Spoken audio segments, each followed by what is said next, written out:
Sarah was a little girl, about to turn 10, who lived alone in a small house with her dad. Together, they lived deep in Rutherford Forest, far, far away from any large cities, or people for that matter. But Sarah didn't mind. She loved the peacefulness of the forest, catching fireflies, sitting by the fireplace on a cold night, swimming in a nearby lake, the sound of the wind blowing through the trees. This was her paradise. Sarah and her dad were always very close. Her dad even homeschooled Sarah so she could be with him. You see, Sarah's dad was a scientist doing close studies on the forest ecosystem, which required him to live in the forest. The duo made an occasional drive to the closest town, about an hour and a half away, but besides that, this was their lifestyle. The only downside for Sarah was when her dad went out to do field research. He'd be gone for hours at a time, sometimes a whole day, and Sarah would be left completely alone. She loved playing in the forest, but the rule was she wasn't allowed to go outside unsupervised. She had her schoolwork, but how was that supposed to entertain a youth? She was trapped in the small house until her dad returned from his research. Sarah did have an imaginary friend to keep her company, Beatrice. When Sarah was alone, she frequently talked with her friend. This used to be great company for Sarah, but lately she started feeling more and more alone, even with her invisible friend around. But then Sarah thought of a great idea. She took an old tape recorder, planned out a conversation, and recorded Beatrice's parts of the conversation on the tape recorder in an older woman's voice, just how Sarah imagined she would sound. Sarah finished her last recording. She rewound the tape completely.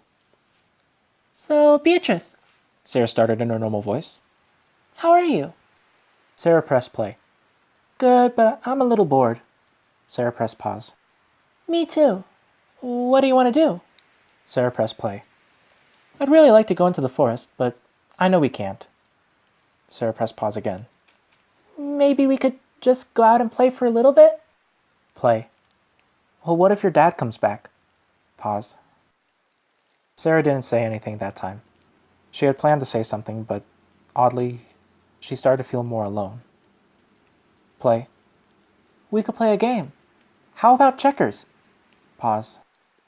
Sarah started to feel a little weird. Beatrice, I don't think I want to play anymore. Sarah pressed play. Great. What color do you want to be? Okay, then I'll be black. All right, let's go play. Sarah pressed pause again. Loneliness blanketed over her. She knew Beatrice wasn't real, and the tape recorder only reinforced that feeling instead of making her feel less alone. She hung her head down for a while. Why can't you go into the forest? A low voice came from the tape recorder. It wasn't even turned on anymore. Hi. Who are you? Sarah had no idea how to react. The voice sounded kind. It even sounded similar to her dad's voice. And in the back of her head, Sarah was wishing that this was a miracle. There was a little pause. Then again, the voice. Well, I would like to be called friend, if you're okay with that. As hopeful as Sarah wanted to be, stranger danger also rang in her head. I don't think so. I don't know who you are. Well, I saw that you were lonely. I'm lonely too. And if you don't want me around, I can just go away. Please don't. Sarah was shy about how quickly she had said that, but she didn't want him to leave in case he never came back. So, your name is Friend? Only if you're okay with calling me that. I'm okay. Wonderful. What's your name? Sarah. I really like that name. So, Sarah, why can't you go into the forest? It sounds like you really want to. My dad told me. It's a rule that I can't go outside without him. I see. Then what would you like to do? Do you want to play checkers? Sarah was surprised by that comment. Can you play checkers? Can you see? Of course. I just need you to write numbers on the pieces and move them for me. So Sarah did what Friend said. She numbered all the white checker pieces and set up the game board. Friend would say where he wanted to move, such as, Piece 5 down and left, please. Sarah had a lot of fun playing. She was playing with someone else. And Friend was really good at checkers. Sometimes he warned Sarah if she was about to make a bad move. On their fourth game, while Sarah was thinking about her next move, Friend said, Sarah, please don't tell your dad about me. Sarah thought that was unexpected. She had wanted to tell her dad all about that day. Why not?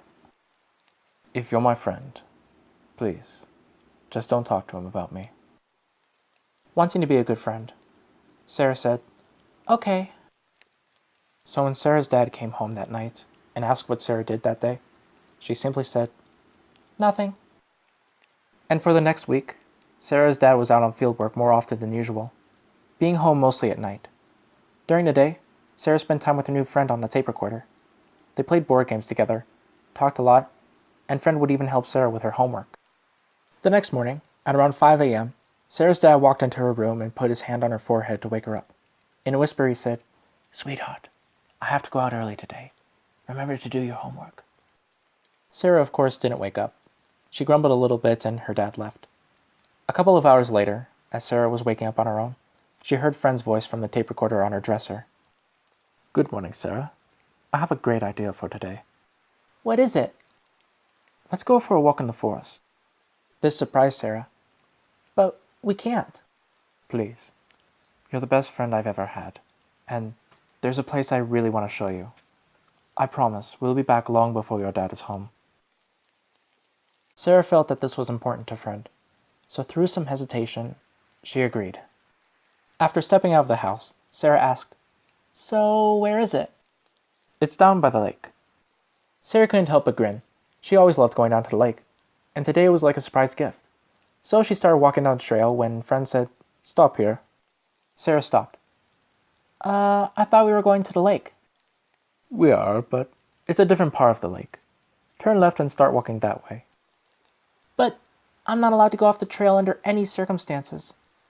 Why not? We're already out in the forest. And you've lived here for years, but how many of these woods have you actually seen? How much do you still have to see? Trust me, it's safe. Every part of Sarah told her this was a bad idea, but without even noticing it, she had already taken 2 steps in the direction Friend had told her to go. When she noticed this, she stopped and looked at her own feet, surprised at how separate she felt from her own body. Please, Sarah, I want you to know that this is important to me. Finally deciding to go, Sarah walked off the trail and into the forest. Friend instructed her where to go, saying to turn slightly left or right. The walk was mostly uphill. Then, after walking for what felt like a short time, the trees cleared, and Sarah saw that she was high on a cliff, looking down at the lake. There were mountains in the distance and all around her, and she could see birds that flew level with her eyes. Sarah felt that she had walked into the sky and was looking down on the world. Do you like it? I love it. I can't believe I've never been here before. This is one of my favorite places. It's not the highest point, but I think it's the best view. And look down. Sarah started walking toward the cliff, but stopped. She didn't need to go to the edge to see how high they were. Instead, Sarah got on her stomach and crawled until her eyes were just looking over the edge. Fears came to Sarah like, what if I lose my balance? There were sharp rocks on the water below the cliff. That's my home. Sarah's fears started to fade away and were replaced with curiosity. What do you mean this is your home? What you are hearing now is just my voice. I'm not a ghost. I have a body. I like to walk around the forest and see how beautiful it is. And you can't see it from here, but there's a cave down the side of the cliff. That's where I am now, actually.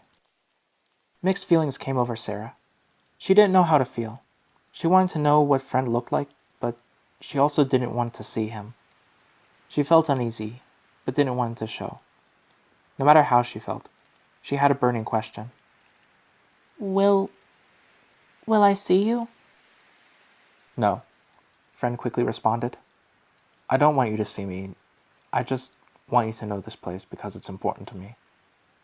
But I would like you to visit at some point, but not now.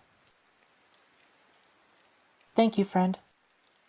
Sarah sat on the cliff for a while, talking with Friend until Friend said that they should start going home to get there before Sarah's dad did. On the way back, Friend said, Sarah, I know your dad. Oh, is that why you sound like him? No. I can make myself sound like anything on this device. I just chose this voice because I thought it would make you trust me more. Sarah nodded understandingly. Friend continued. Sarah, your dad hates me. And you can't tell him we're friends or that you even know about me. Or he'll hate you too. I know you don't want that. so that's why you have to keep me a secret.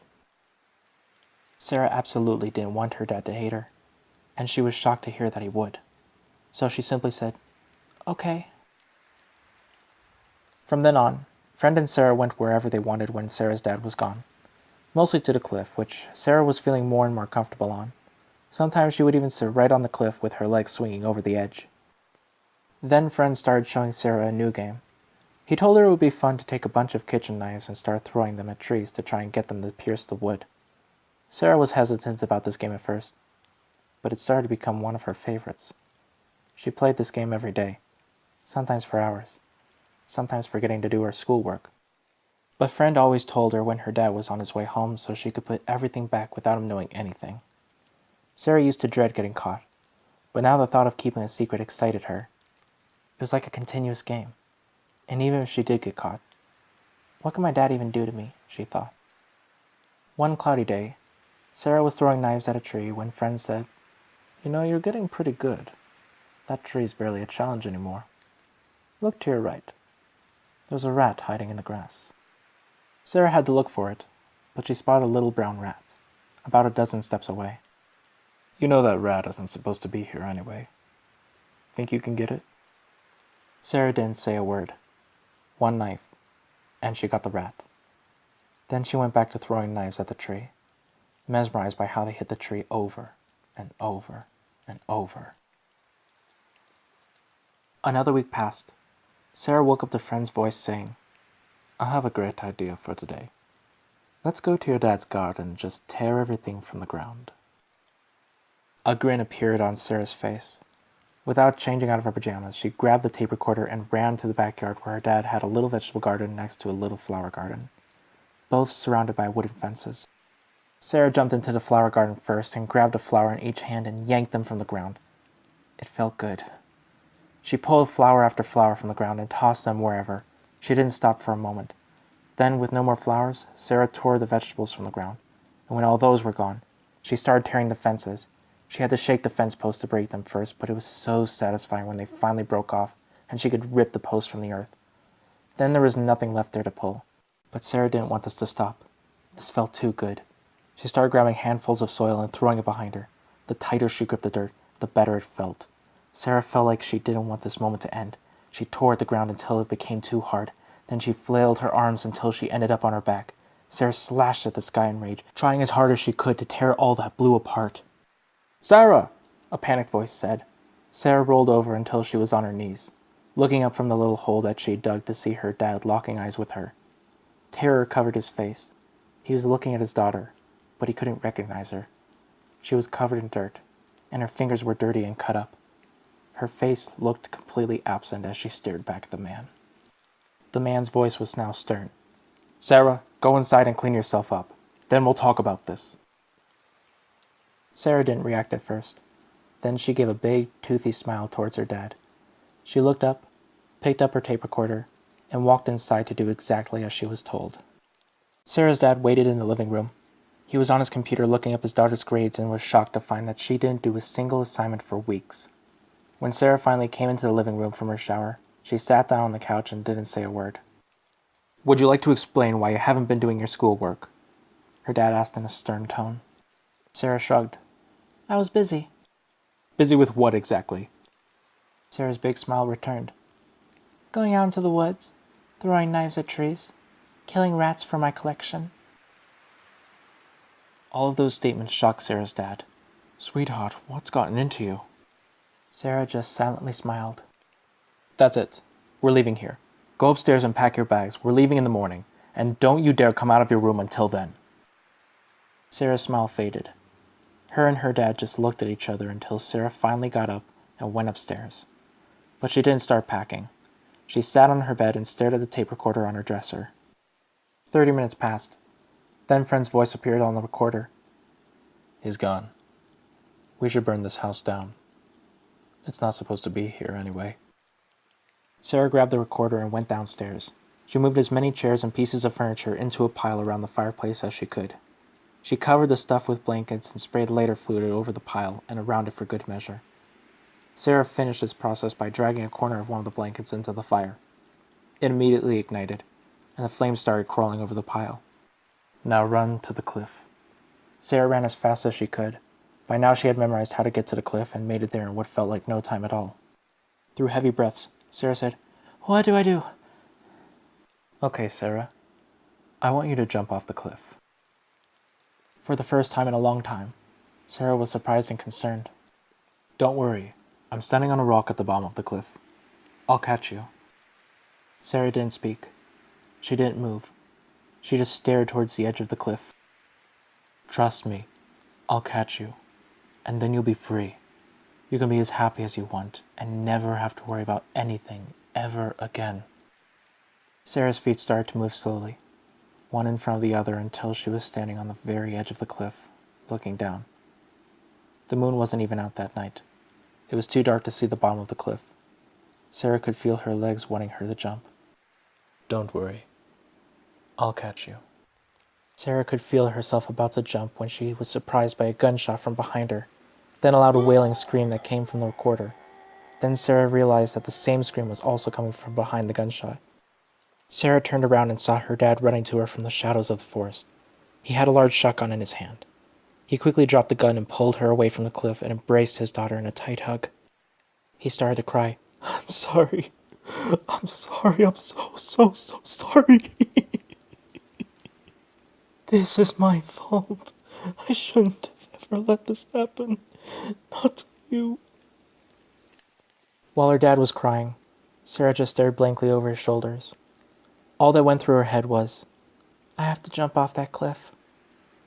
Then Sarah smiled as she got an idea. In a panicked tone, Sarah yelled, "Dad, what's that?" Her dad swiftly turned around, picked up his gun, and aimed it towards the forest. He was ready to shoot at anything that came towards them. But oddly, nothing was there. He turned around just in time to see the tips of his daughter's hair go over the cliff.